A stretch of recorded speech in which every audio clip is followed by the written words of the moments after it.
These chilling images are a living reminder of a tight-knit community wiped out by 500 Hamas terrorists on October 7th.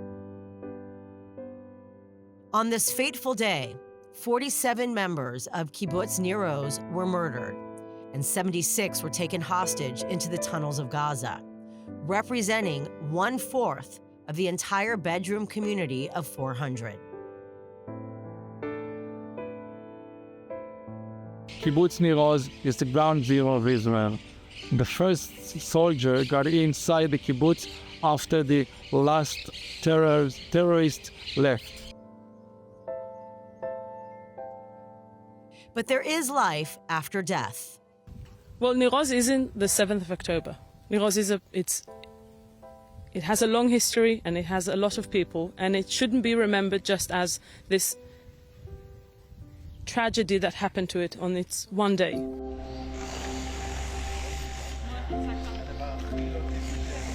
"50 young adults are building the future with their own hands, members of an organization called Hashomer Hatzair, meaning protection of the young, are repopulating Nir Oz in a big way.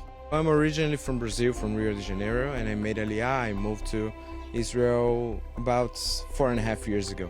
We see ourselves as a youth group that can really help support the community by staying here and bringing a little bit of life, a little bit of a youth spirit to the place, so they can also feel comfortable enough to come back.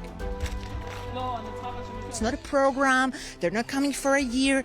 They're coming to live here and to be part of the education revolution that we want to do here. And for me, the important thing is education is about thinking about the future. When you are educating kids, you're doing it now, but you're focused on what will become of it.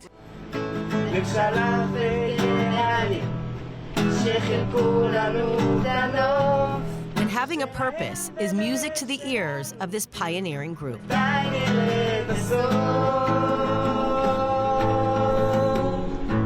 My part in the youth movement is the coordinator of the movement in the South region, and I've been doing it for the past 2 years.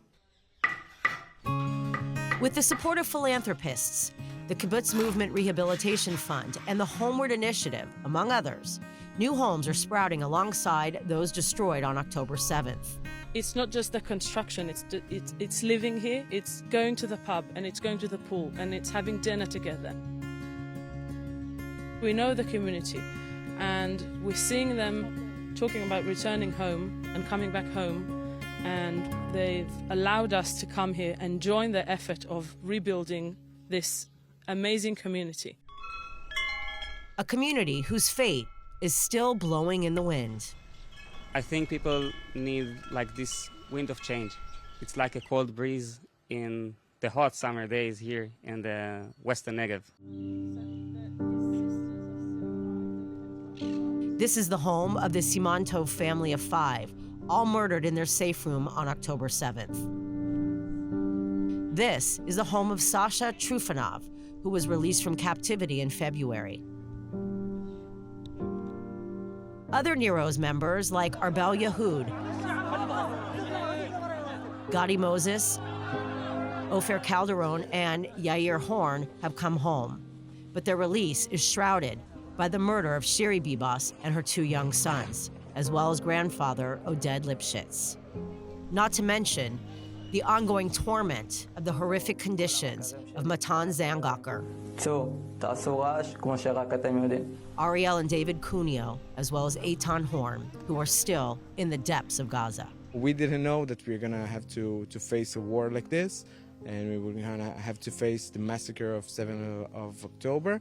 But now we also really want to create a better place from the reality of the war. There isn't going to be a real rehabilitation and coming back until all the hostages are home, and Nir Oz is still waiting for 9 of their community members that are still kept in Gaza. These brave changemakers will be responsible for educating and mentoring the children, paving the way for a hopeful future for generations to come.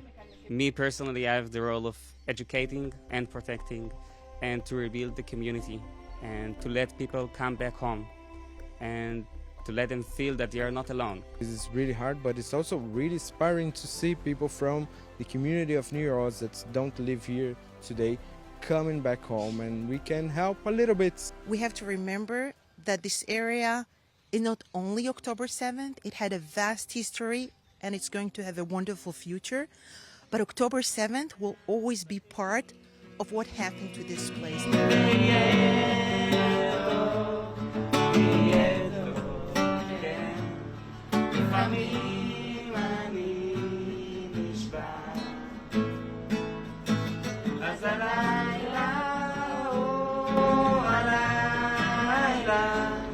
איתך אני נשאר